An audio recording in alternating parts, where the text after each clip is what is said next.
You're listening to Starseeds, Angels, Savant Syndrome with your host, the Mystic Man. Thank you for joining.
I'm sorry. But I don't want to be an emperor. That's not my business. I don't want to rule or conquer anyone. I should like to help everyone if possible. Jew, Gentile, black man, white. We all want to help one another. Human beings are like that. We want to live by each other's happiness, not by each other's misery. We don't want to hate and despise one another. In this world there's room for everyone, and the good earth is rich and can provide for everyone. The way of life can be free and beautiful, but we have lost the way. Greed has poisoned men's souls, has barricaded the world with hate, has goose-stepped us into misery and bloodshed. We have developed speed, but we have shut ourselves in. Machinery that gives abundance has left us in want. Our knowledge has made us cynical, our cleverness hard and unkind. We think too much and feel too little. More than machinery, we need humanity. More than cleverness, we need kindness and gentleness. Without these qualities, life will be violent, and all will be lost. The aeroplane and the radio have brought us closer together. The very nature of these inventions cries out for the goodness in men, cries out for universal brotherhood, for the unity of us all.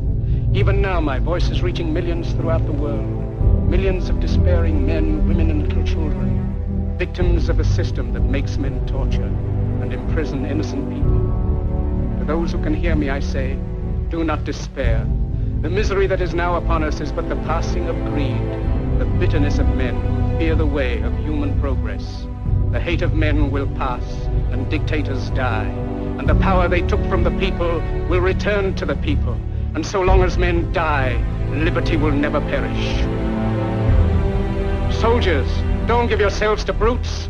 Men who despise you, enslave you, who regiment your lives, tell you what to do, what to think, and what to feel, who drill you, diet you, treat you like cattle, use you as cannon fodder. Don't give yourselves to these unnatural men, machine men with machine minds and machine hearts. You are not machines, you are not cattle, you are men. You have the love of humanity in your hearts. You don't hate, only the unloved hate, the unloved and the unnatural. Soldiers, don't fight for slavery, fight for liberty. In the 17th chapter of St. Luke it is written, the kingdom of God is within man, not one man nor a group of men, but in all men, in you. You, the people, have the power to create machines, the power to create happiness. You, the people, have the power to make this life free and beautiful, to make this life a wonderful adventure. Then in the name of democracy, let us use that power. Let us all unite. Let us fight for a new world, a decent world, that will give men a chance to work, that will give youth a future and old age a security. By the promise of these things, brutes have risen to power, but they lie. They do not fulfill that promise. They never will. Dictators free themselves, but they enslave the people. Now let us fight to fulfill that promise. Let us fight to free the world, to do away with national barriers, to do away with greed, with hate and intolerance. Let us fight for a world of reason, a world where science and progress will lead to all men's happiness. Soldiers, in the name of democracy, let us all unite!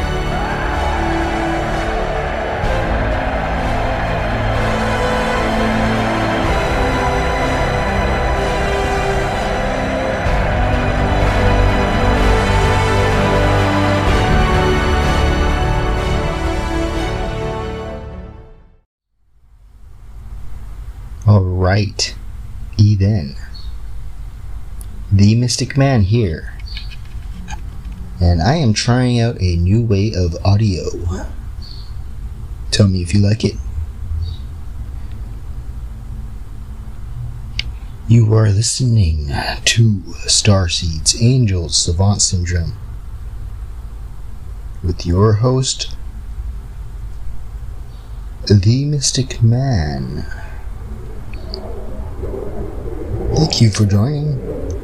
Hope you're having a good day.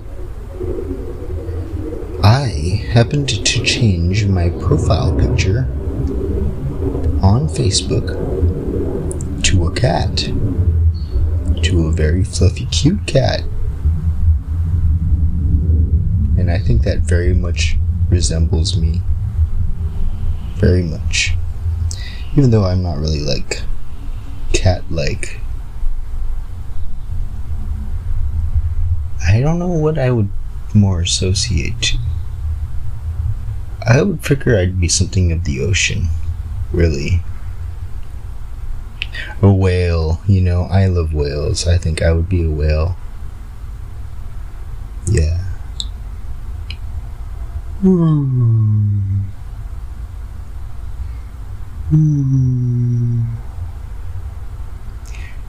Willow song is just like, it's the ultimate meep, really. A meep is a word that I used to use. Well, me and my ex used to use it, and we argue about who made it up. I say I did, but I still do acknowledge possibility that she may have made it up. But in any case, it's basically to mean meek, but the K sound, it just doesn't fit, you know what I mean? Meep is very much more innocent, with a K at the end, that's like attack, or like eek, or like,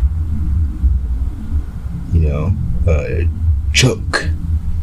Those are all really, really active, kind of aggressive, violent words. But meep.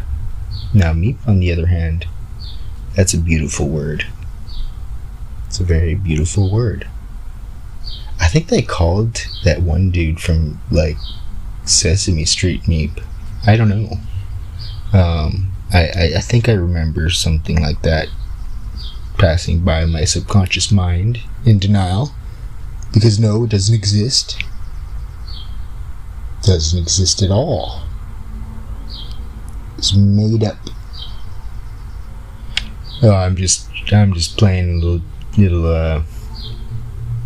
little reference. If you haven't seen yet, check out Echo Much Magazine YouTube channel. I made a funny little video where I was kind of doing a little mockery of pretty much everybody that's in denial. Yeah, as I went over the evidence that doesn't exist online, all of the publishings, the science peer-reviewed publishings of evidence that doesn't exist but does exist, because you can read it and you can cite it and you can totally look it up and you can totally make logical sense out of it, and then you can look up the citations to the referenced other scientific articles and publishings, because there's so damn many. There are so many. That's how bad it is that people can go and say something like, there's never been any evidence to say that vaccine damages exist, when really there's so much fucking evidence. There's so much evidence that goes against the mainstream narrative. There's so much. It's everywhere. And the thing is that the only way such ignorance could be even allowed existence is from the ignorance of us as the people. Really. It's really, that's as simple as it is. The only way that they could get by with saying something like, there's no evidence that 5G Wi-Fi is ever bad for the human body or the fucking cells of the body, is from us not really looking, because we hear that and we feel comfortable hearing that, because it's uncomfortable hearing that it's bad for us, isn't it? But we kind of really should look at the things that we are uncomfortable with. Just saying. News. Very amazing news. I discovered the name of God. Isn't that crazy? I did it too during the eclipse. Is that not prophetic, prophesied. I prophesied it. I prophesied. I prophet. Because I'm the prophet. And so I'm going to turn a prophet. Prophetically. As I profess. With professional, proper predicament. The premonition.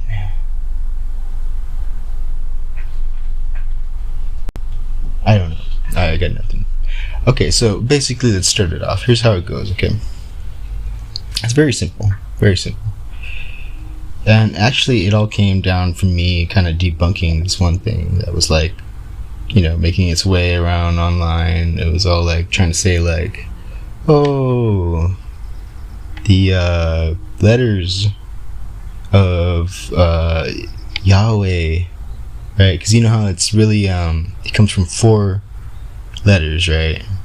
And those letters were the Hebrew letters, not the English letters.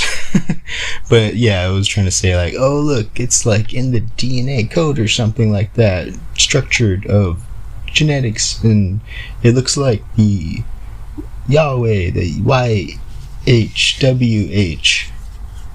And like, you know, I mean, it's interesting. It got me at a second, you know, but then I was like, oh yeah, wait, no, that doesn't make any sense, because I mean, first off, that's English. That's the English alphabet. Like, that's not the Hebrew alphabet. You know, it doesn't make sense. You know, and that kind of stuck in my head for a while. And it just hit me that, you know, a couple days later, I was like, wait a second. Yahweh, right? YHWH, right? You know, and then the thing is that the Hebrew read and write from right to left. Yeah. You know, you'd figure that they took this into account in the deciphering of God's name, right, in the translation. Yeah, I guess not. Nope, not at all. Nope. No. Written in the ways that we would look at it. Meow. Meow. Yes, Tyler, kitty. I will pet you. In the ways that we would look at it, no. It's YHWH from left to right. But from right to left, it's HWHY.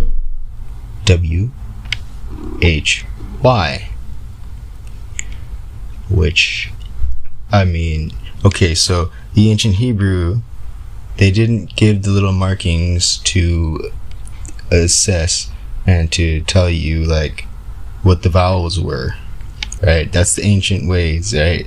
It's just like, you know, I mean, how you and I, like, if I say USA, like, oh, that's reference to, you know, that's an acronym, it's referencing to something else. Like, that's how they wrote, you know, back in the day.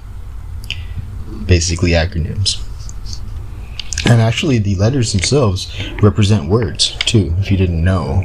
It's very amazing language. I would love to be able to learn it, but it's way too advanced. That's like super alien.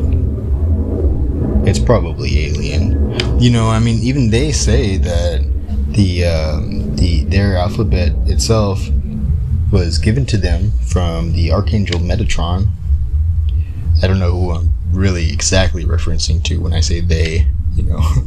I don't know, I've heard it before, and supposedly that the Archangel Metatron gave the Jews they gave them their alphabet, the tarot, and their knowledge in astrology. I'm not sure if that's also in relations to the Anunnaki, supposedly, that gave us like the knowledge of like weaponry and like how to wear makeup and such like that. You know, really funny things that have to do with sins. But like in my source that I vaguely barely even remember, it's separate things. But yeah, no, Archangel Metatron, who Edgar Cayce had stated was Enoch, actually, that Enoch ascended to become the Archangel Metatron, at which point he came back down to humanity and gave the wisdoms of the cosmos.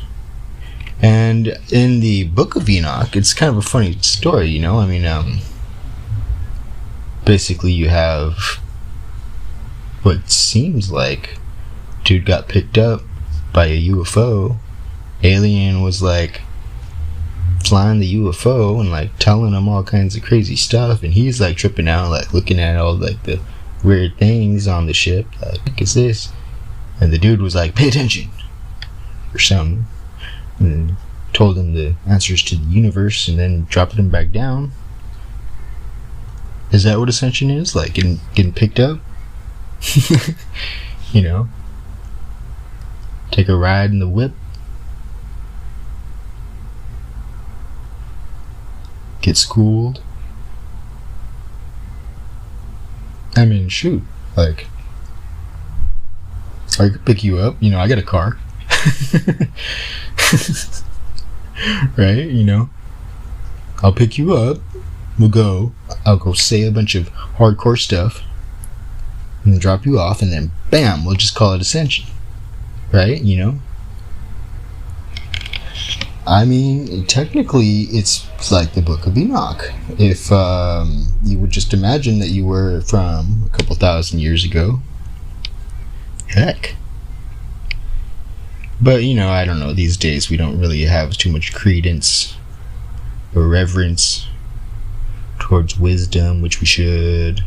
I love things that are profound. I love everything that is profound. I don't know why we wouldn't. Shouldn't we? Yes, we should. If it's profound, then it's superly wise stuff to know. And that's always cool. That's always awesome. Why would you not respect that? You should. Everybody should. I respect the heck out of it no matter what.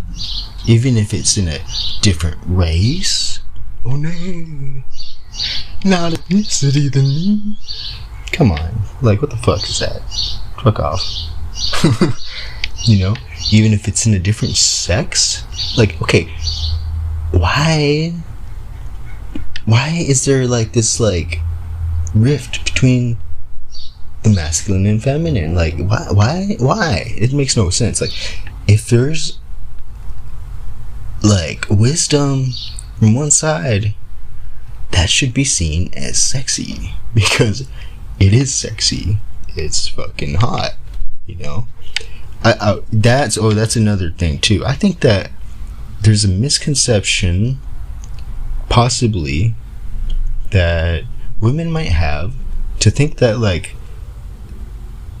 guys will be insecure. Now, this might be true in a lot of cases, though. It might be true in a lot of cases. I don't know. I mean, right, you know. But that guys would just be insecure at a smart woman, and she wouldn't be seen as attractive. Hell no. Fuck off with that. A smart woman is so hot. That is the most hottest thing. Like, all of my heroes were smart women. You know, like, as a teenager, I'm not gonna lie, my crush was Pastor Melissa Scott. Have you ever seen her on TV? She was, I don't know, she's got the curly hair, and she speaks like so many languages, and like, oh my god. And that's so bad too, because she's like a pastor, and like, but she was just like banging to me, you know. And then nowadays, right? Okay, nowadays, like, I would say that I don't know how to pronounce her last name correctly. I always messed up, but Kaylee McEnany? Is that how you? I don't even know. McEnany. Kaylee McEnany.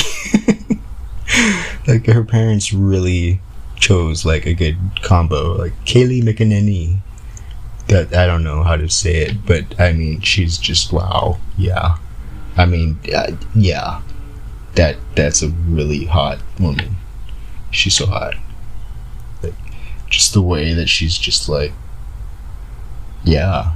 And you realize like she'll have attitude, but like in like a total sexy way, right? You know, like she doesn't like, you know, like get that like super ugly, like pompous, like just nasty woman look. Never. She never has that. And I don't mean ugly as in like a, you know, like anybody's ugly for that. You know, I just mean like in a kind of like a residual self. Like if you can imagine the emotion of it, of having it, you know, it's an ugly feeling, right? You know, that like kind of grungy, like, hey, right? That's what it's like to, hey. That's what it's like. That emotional kind of sense, if you can associate that to the kind of judgmental attitude. Yeah, she doesn't get that, right? She just has like a kind of like, you know, like she just smiles and like kind of laughs too, because it's a predicament. That's true too. It's a predicament, you know. She just is generally pretty much always right. Just because she sticks with like the truth, you know. I mean, okay, yeah, she's been caught like I think once, and then like everybody else that tried to catch her and other shit, like there's other ones where they've been like, oh yeah, like she lied and this that, and then they're hecka wrong. Like it's ridiculous. It's ridiculous. She's so on point. She's so on point. Like it's almost like she's a superhero. It's like she's like a superhero. Like she's like a real life superhero. I want to say, if anything, like I vote her for president. I mean, you know, she's just so cool. I would definitely vote for her for president any day. And I hope she stays legit. Like I hope she stays cool, because like she's that's my one. I mean, she even ended up, I didn't even know if you guys know, but my name is Sean. She ended up marrying a dude named Sean. How about that? How about that? I think it's a sign. I should tell her. Somebody should tell her she married the wrong Sean. No, that's mean. She probably definitely married the right Sean. He's a cool seeming guy, you know. I watched their wedding video on YouTube because I was so jelly. I'm not even lying. I totally did. And they made it really good too, by the way. And that is not like the totally like most Libra-ist like corny thing you've ever heard. But yes, I don't know why. I like weddings. Like it's like really sweet, you know. I'm actually really good at making wedding videos. If like anybody wants, I make very good wedding videos. I like to do it too. Like it's fun for me because like putting together and like I mean I would do it out of you already taken footage, you know, and already and gathered photographs from the event, of course, because I mean, what are the chances that like my listener is like anywhere close to me? Probably very actually I could look it up in analytics. It's less than 1%, really. You know, there's a 76% chance that you're in France. There is a 13% chance that you're in America. And yeah. But yeah, no. I do that as a service. I would definitely work with you for the pricing, but I'm pretty good at it. pretty good at it. And it's fun to me, you know. I like to, you know, like the last one I did, she told me she cried. Well, she's my friend, but, you know, the bride, she cried. And my goal was to try to get the husband to cry too, because it came out so, like, you know, it must have been really hardcore, you know, to see their wedding all over again, but like in a very beautifully presented way that was like almost like a music video, you know. Very cool. And I cried. I cried making it. Just like looking at the images, like putting it all together. It's a beautiful thing, you know. You know, maybe it's just because, like, I know, like, I'll probably never have that. Not with my life. No. I gotta live a crazy life of adventure and fighting evils. Bruce Wayne didn't never get married, did he? Did he? I mean, he might have, you know, like, or something, like one time to somebody that he probably never saw for like ever again, maybe. I mean, not saying I'm some wealthy dude, but you know, I loved it. I loved Batman. I loved the aspects of it, right? You know, I definitely related to Batman.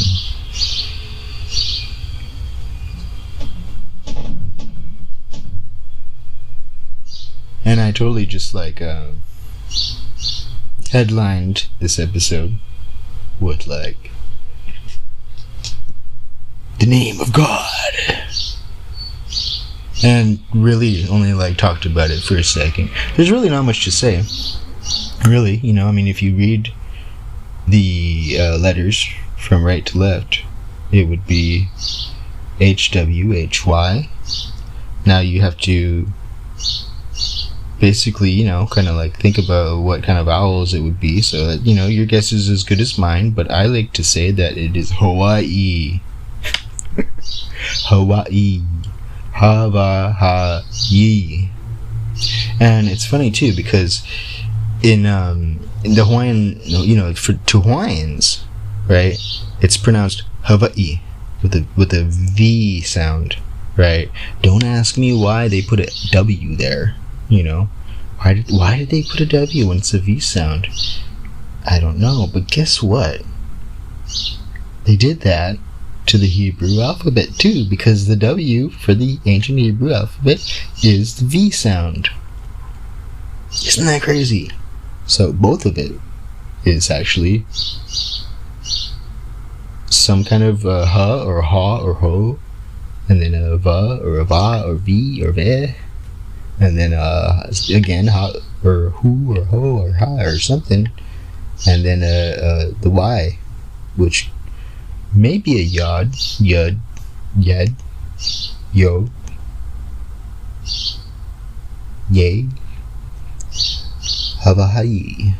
I want to say it's just Hawaii. You know, like it's Hawaii. Come on, that's what it is. God is Hawaii. Deal with it. Jeez.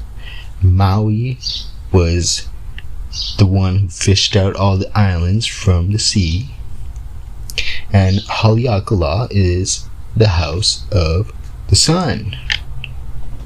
That's where the sun sleeps, and it wakes up in the morning, and then it travels.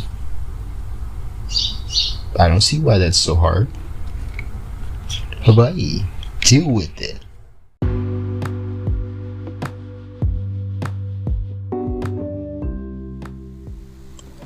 Being a mixed race dude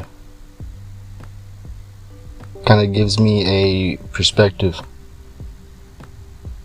on humanity, especially in the racism of today. It seems so archaic, it seems so stupid. It's lame. It's like when you have the son watching the mother and the father argue, and the little boy is more mature. You know what I mean?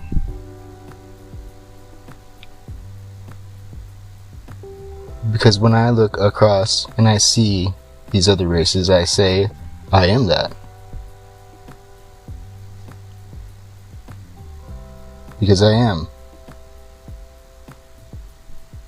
It makes no sense for me to be racist.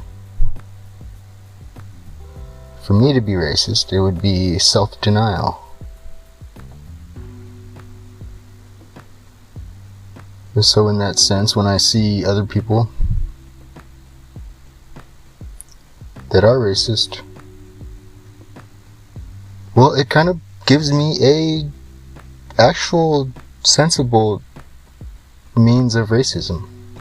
I think everybody should at least aim towards mixed ethnicity.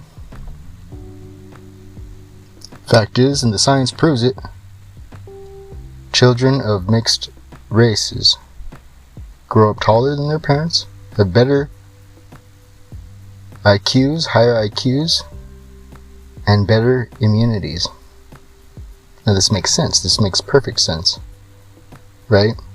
It's because there's more data in the DNA. Think about it.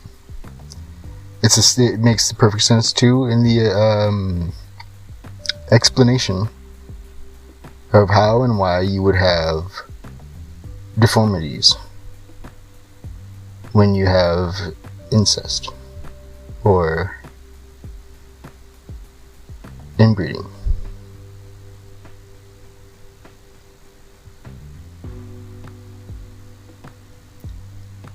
It's because the data itself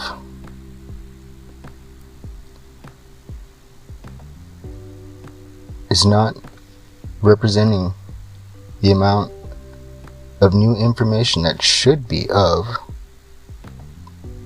the new biological being upon birth and growth and formation of itself. Obviously.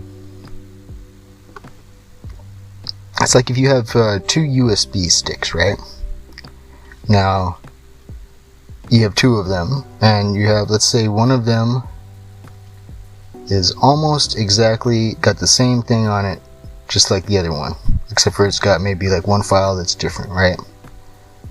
So, when you copy that over to another USB, you simplify it per file, only one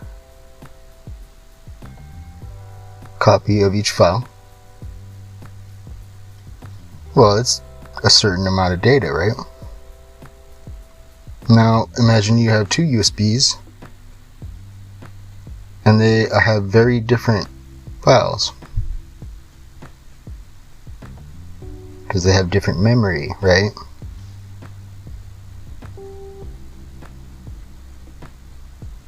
The one pairing with the most difference in memories is going to have the most data.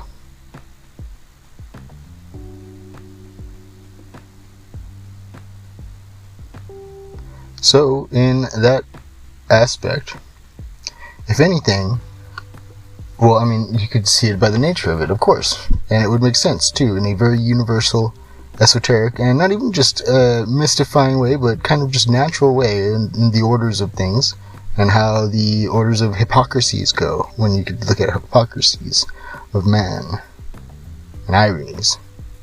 You can totally see that, oh yeah, of course, right, the Nazis were specifically ironic. Specifically.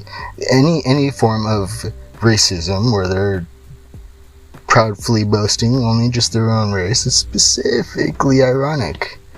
to the aims of calling themselves as a superhuman, right, as some kind of superhuman race, when really it's the opposite, naturally, as it would be, as they would of course be, specifically wrong. That's probably gonna butthurt a lot of people, right? I don't give a fuck. The science speaks for itself. And everybody and their pride over inbreeding, that's disgusting.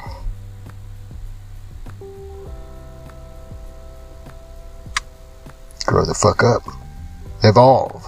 If anything, the only reason we have all this fucking mess is because you're fucking inbreeding and your fucking inability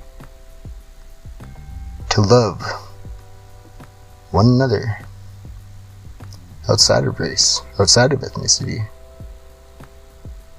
And call me a hypocrite because I'm not giving you love right now. I don't give a fuck. That's irrelevant, actually. You don't really deserve it if you're not giving love to all race, appreciating. If you're only sticking to your own race, that's basically calling for racism.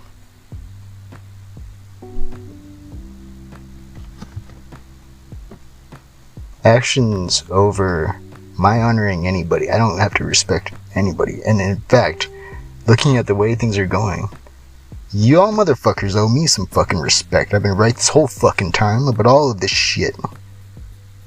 Everybody's been fucking... Well, no, there's been really cool people. There's some people out there that are really good and really amazing.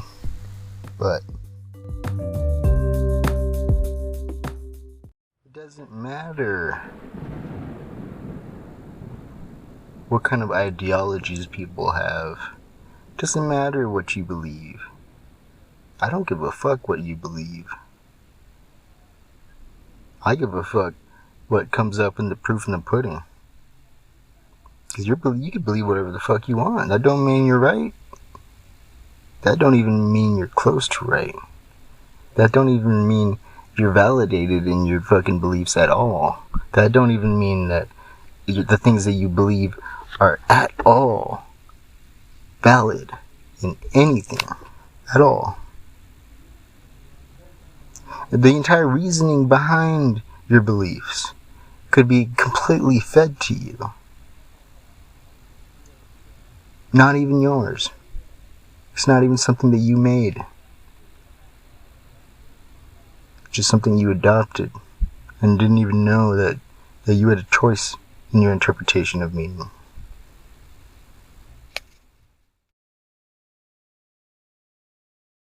Simplicity. Simplicity.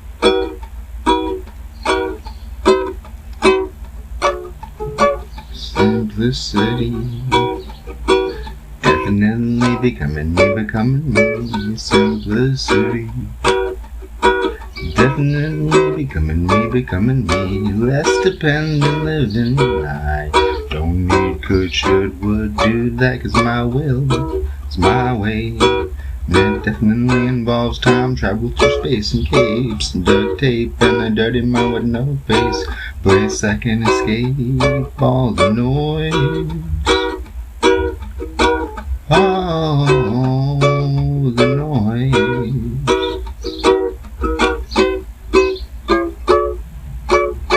Synchronicity. Synchronicity. Synchronicity. Sequence of events that fits together perfectly. Spiritually, what is it? Spiritually, lyrically making up my life. The ever-present union around the peace pipe. And my grandfather's life was a primitive life. Living in the mountains with his bow and his knife. And he connected to the brethren and enlightened beings. And he envisioned a time without these things, just our hands. Just our hands.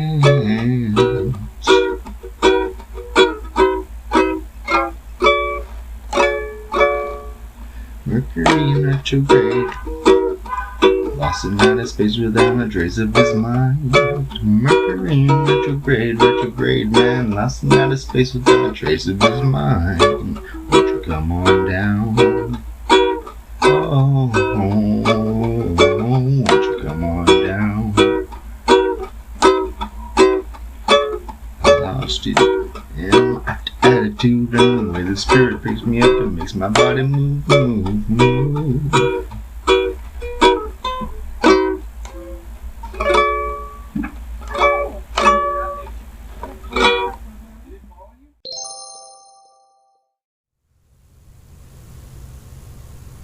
Well then, let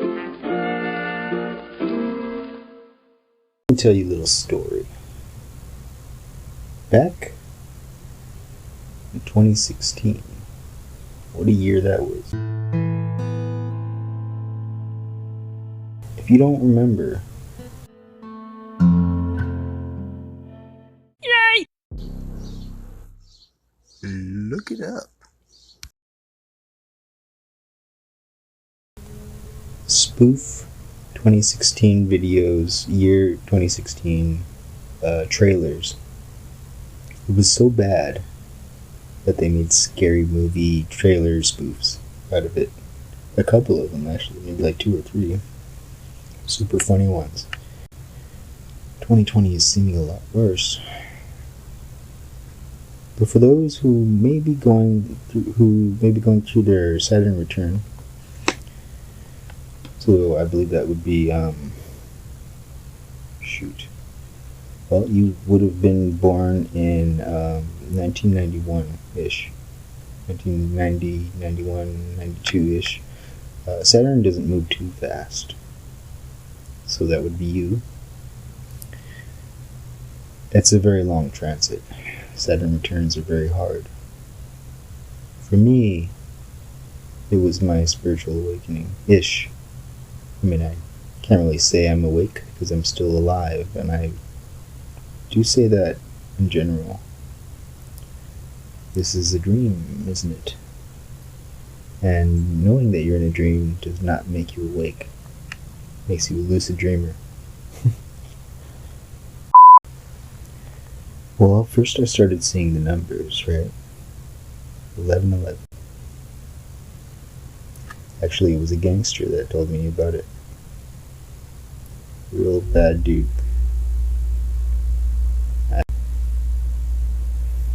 He used to get me to do illegal things.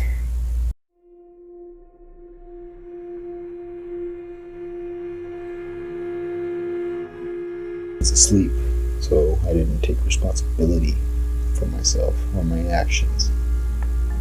I had no goals. I had nothing. I had a job, sure,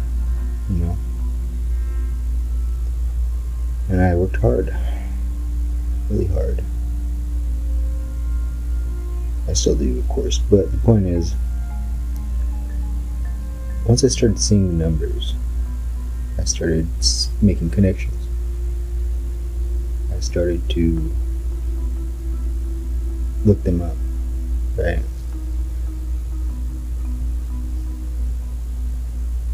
And follow the signs. And after a while, now this is when I was just getting into astrology too. It's a good place to start. If you don't know any astrology, I suggest you start in astrology rather than tarot or numerology. Astrology is a really good solid place to start. Look at your birth chart, not your horoscope. Don't go by the horoscope. Go by the birth chart. And I don't mean like buy. I mean like just look it up online. Free natal chart. Get your birth certificate if you don't know your time of birth, because you're going to need it. And yeah. Well, after a little while, it wasn't too long, maybe 3 months, instead of seeing the numbers,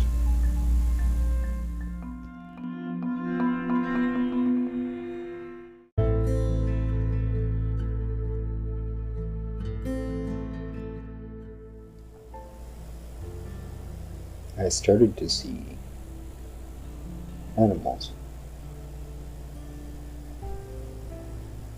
First, it was the butterfly. It's everywhere.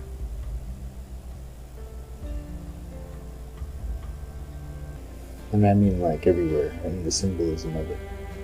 You know, it wasn't just the actual butterfly, it was tattooed on people that I would, come to be good friends with. That guided me. It was markings on windows. It was paintings. Oh, there was this painting that had stood in my it was in a box, wrapped up in the living room forever. I don't know where it came from, and I still don't. And one day in the midst of everything and all these synchronicities,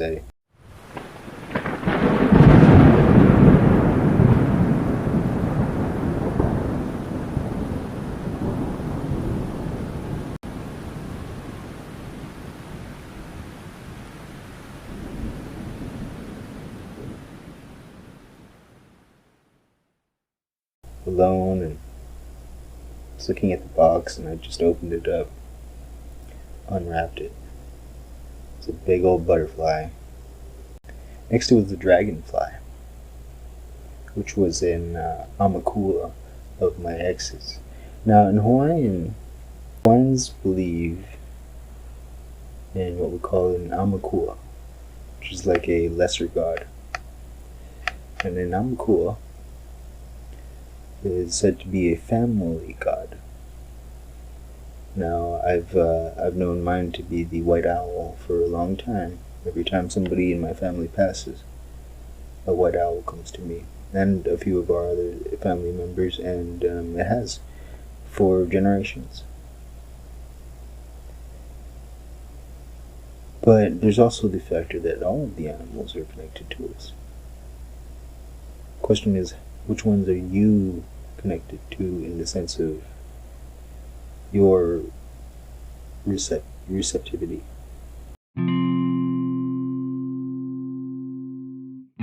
There's also a royal family, I think in Scotland, something like that. They have foxes. It's a very hard thing to find online. Very hard thing to find online. It was for me back in the day, at least.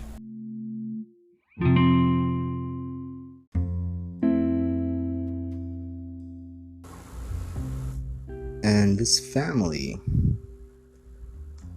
whenever a member of the family would die,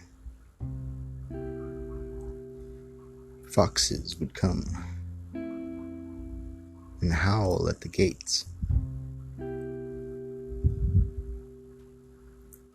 This is a royal family with the family crest, and their family crest is foxes.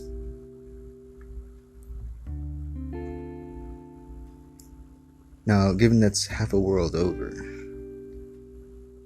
and it's the same thing where whenever somebody dies, the animals come to mourn. I'd say that that's not a thing that can be taken for granted. That's obviously scientific evidence right there.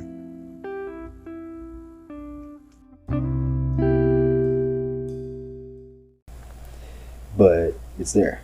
And I remember I first read about it in a book called Unexplainable Phenomenon, which was a glorious book full of collected events that some old dude had put together throughout his whole life. And then somebody found it and added to it. It's a great book. Awesome things in it. Very cool, because then you kind of learn about the way that nature works. Anyways,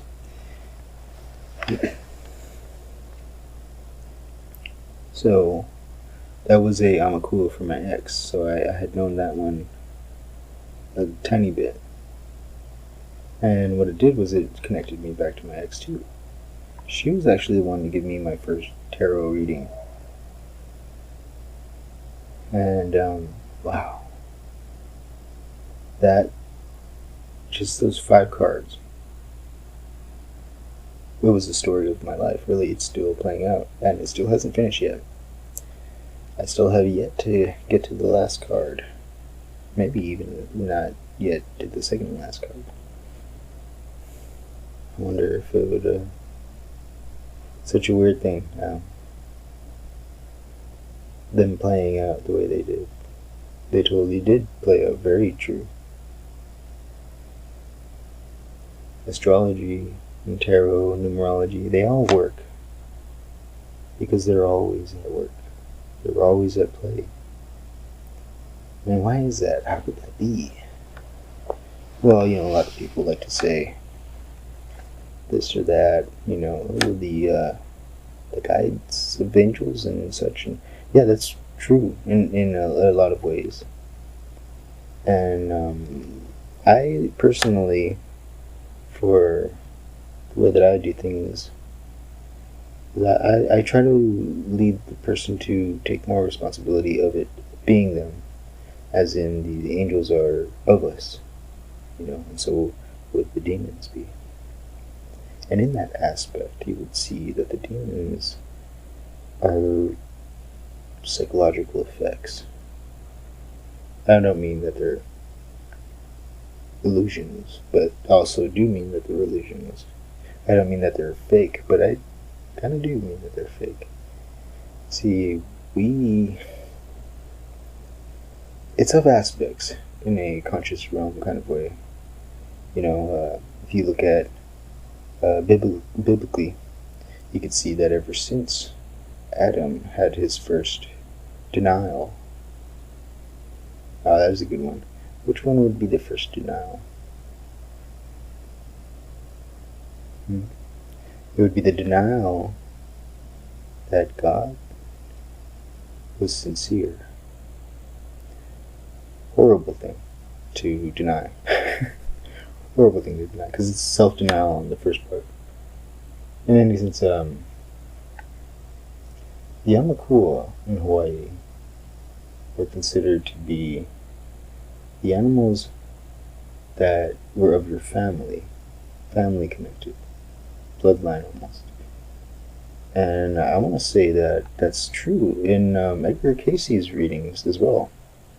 He explained it as that in the days before Atlantis, in the creation of man, that the spirits of everything came together and formed into man, and what was left out, as in what was what was left out of the spirits, went into the earth and became the things that we would call gods, and also animals, and also gods in the sense of like the Native American way, or the Asian way too. A lot of other cultures, they would have like god of the clouds and god of the river over there, the specific river over there, god of the rain, and these spirits, they commanded these essences, these elements, according to Edgar Casey. I wish I could quote the reading, and I'm totally going against the ARE by not quoting it specifically. But hey, you know what? They charge $80 now just to go and read their stuff. Isn't that so? It pisses me off. It's like how they, how for the Bible they used to have it in Latin, and then nobody spoke it, but they learned. Anyway, so all of the animals are connected to us, very much so.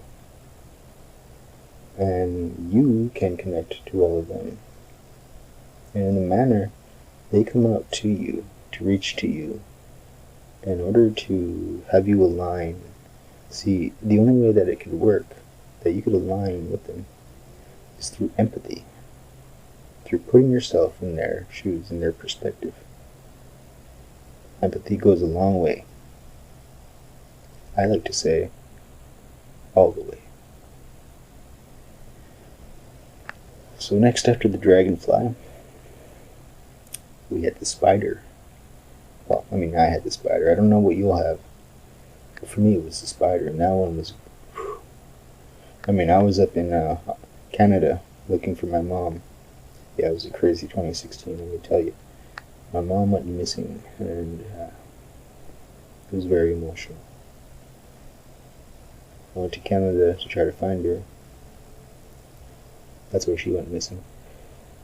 And yeah, now I'm talking to my grandma and my aunt, and we're in the car. Nice car, you know? It's not like it was it wasn't dirty, it was clean. And as I'm talking about the spider thing, and we're like, because my grandma and my aunt, they're very aware, they're very woke, very spiritually aware. And, well, a spider came down on its little string from in the middle of us, in the middle of the car, from the top roof of the thing, right in front of all of our faces. When we all just laughed, like, ah, not scared of it, but I mean, I was just laughing, Yeah. But it was scary after a while because, like, the spiders kept coming for me. It's like I was attracting them, and the spiders from everywhere, all kinds of spiders, from San Jose to over there, even on the airplane. It was crazy. Anyways, let me tell you, I went, I think it was called Thetis Lake in Victoria, BC. Beautiful place. Beautiful place. The entire island, it's Victoria Island, is full of jade everywhere on the ground, just chilling. Most of it white jade. And it's gorgeous. It's got so many lakes on that island. And I'm there at Thetis Lake, and it's very, very deep. You can't see the bottom. Nobody knows how deep it is, really. And I'm meditating, and I'm weaving a bracelet. Because I got the stuff to weave it with because I wanted to meditate on how the spider is and how the spider thinks. And I came to a very deep kind of reflection for me. You see, the spider never gives up. The spider doesn't cry when somebody breaks its web. The spider doesn't stop working.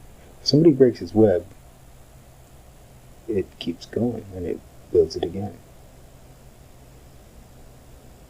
And it might look like it's going in circles.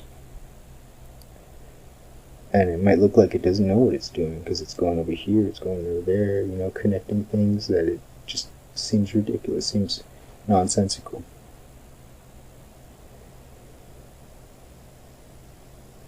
And then all in all, it comes and it finds center. And all around it, everything is aligned, everything is connected.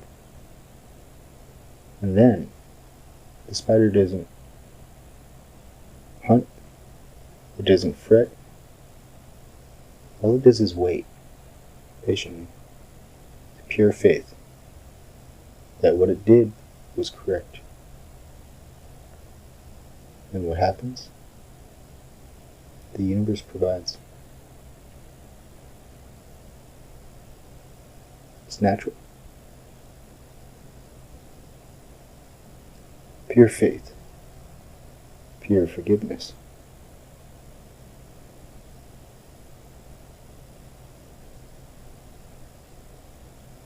Later on, the spiders came to me again to teach me another lesson. But that's for another time. I want you to think on that. You see, it might come to you in other ways. The messages, the signs. I know that if you've been seeing 1111 and if you've been seeing the ascension process too, 1, 2, 3, 4, or 3, 4, 5, 6, it's all in order. It's all in order, really. It's just we ourselves have to also align our lives. And these things, they make very much make sense. In a funny way, there will be an irony too to your life, to yourself, and in overcoming things, you kind of stray away from the old understandings of things. Not understand. You still have the understandings. You just don't care, right? Like for me now, I'm a total mess. I'm a mess, you know. Well, that's just because I know stuff is well, I've been all over the world, you know. Not all over, but I've been a fair amount, and I've had a lot of experiences in life, and I know that I'm working hard right now, and eventually, what matters will show itself true naturally as I find center and as everything comes to center. So patience is a very, very great virtue. See, the thing about patience is you have faith. Now, faith, that goes in a lot of ways too, because you should also have faith in each other and one another. Always. Now, even if the person doesn't deserve it, as you give faith, you allow that person to get out of their curse. You see, the thing is that as we judge a person or blame a person, that person gets stuck in that dilemma because you create that emotional stimulus that hurts him or her, you know, and they can't help but in that pain have the ego rise up, trying to protect the inner child. And of course, the ego is going to do it in a very hypocritical way to the inner child's true healing process. But at that point, can we really say that it's the ego's fault? I would like to say that it's actually the responsibility of the whole, of all of us, from the individual level, so each of us, to help that other person. Now, I think that so many people nowadays, they have all kinds of very ironic perceptions about the world. They say things like, oh, they got to do it for themselves. Man, I'd like to say that in every sense that people say that, think about it. Think about a time when you said, or when somebody said to you, oh, they got to do it for themselves. Or, oh, they got to love themselves first. Isn't that ironic? It's very ironic because it leaves the person completely alone and stuck to the condemnings of the people, that aren't helping. And it never really, it very rarely helps. It very rarely has a situation where that person ascends through it. Very rarely. And even if so, chances are that, they won't be appreciated of it or be acknowledged in it. And what that does is that creates a narcissist out of them, because they inwardly feel that they should be appreciated for it, and then nobody's going to give the appreciation either, because they're ironically the narcissist, because that's a narcissistic thing to do, to say like, oh, I'm not going to fucking give love to them because they got to love themselves first. Like, what the fuck kind of demonic shit is that? We're human beings, we love, that's what we do. It's natural. Don't make up excuses. That's so, No, that's not the true self. And if you're making up excuses like that, then I suggest astrology. Get to know your true self. Because it's beyond these excuses. And we do make up so many excuses to stray from the truth. And it's really hard to have faith in others, because sometimes we grow up and Nobody had faith in us. So it's a language that we might not know. For some, though, they could even grow up without it. But specifically because they've been so hurt without it, they know exactly what it is. And so they give it.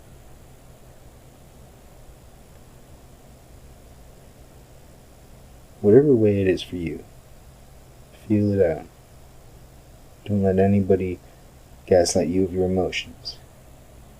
If they say for you to do this or feel any kind of way, say fuck you. Straight up, say it. Don't just say, yeah, you're okay. Because the thing is that you're having a break between your psyche as you don't openly state your heart. You're not following your heart. If you're not openly feeling freely, expressing your emotions, then you're disobeying yourself. Don't do that. Obey yourself. As in the heart, not the ego. Don't listen to the ego. Actually, you could listen to the ego, but just know that the ego is wrong and flip it. You know what I mean? Like if you're in an argument with somebody and your ego says something like, oh no, don't say you're sorry, they're just gonna da. Well, take it fully on yourself and say, you know what, ego, I know what, me, no, I think I'm gonna give him a shot. And with full sincerity, I mean that. You cannot be half sincerity and half fake. It doesn't work like that. With full sincerity in your eyes, seeing them, and in your heart, opening up, in vulnerability, tell them how you feel. Caringly.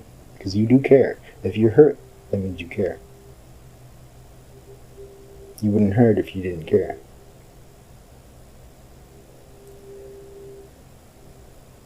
Say you're sorry. Say you love them. I'm actually in that situation right now. I've been in it a bunch of times too with my brother. And, I love him. It's hard. It's really hard. For me,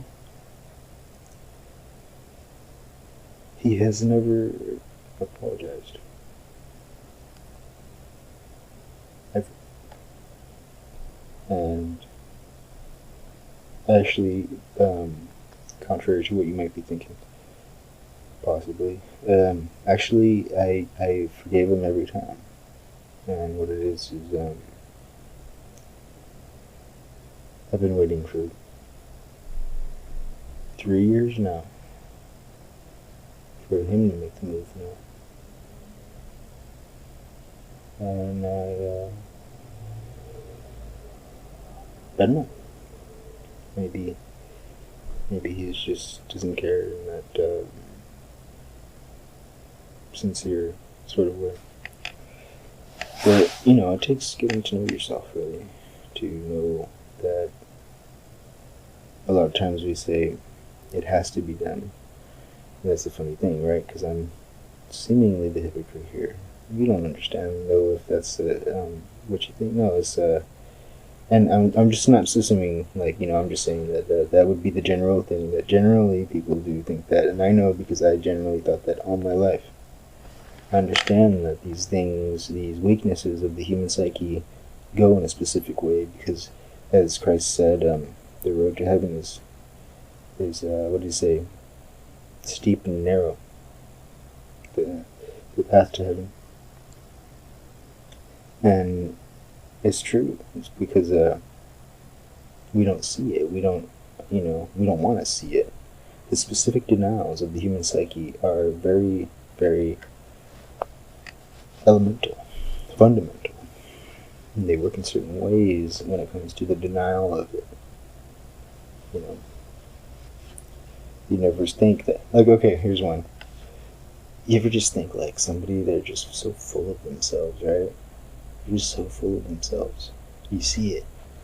Well, actually, chances are there's a good chance that you're jealous over something. They have something that you don't have, and you think and you feel like they don't deserve it because you haven't seen the work that they put in. And maybe they were born wealthy, but you haven't seen their life at all, so you're jealous. And that's what it really is, because the thing is that it wouldn't bother you about somebody expressing their ego. In fact, they quite possibly have been denied of appreciation or denied of respect in that situation where they're acting egotistical. And what it really is probably more like their outward expression of pain, in the sense that they know that they deserve the respect, and they know that they deserve the honor, and they know that they deserve the appreciation, and they don't get it, and they are angry about it, and rightfully so, I'd say, because I know that from my own experience. Yeah, you know how many times that I've gone into like a group, and I've said something very smart, right? And I don't mean to, toot my own horn, but I kind of do gotta step up and allow myself to state that, because sometimes I say things that are very wise, and it's true, and people realize that, and there is that dynamic where there's a difference. Not always, and I try to hold it, and I try to listen more. But anyways, and people will get insecure about it. They will straight up think that I'm like full of myself. And the thing is like I grew up most of my life depressed and suicidal. Like, thankfully I'm over that now. But I just make people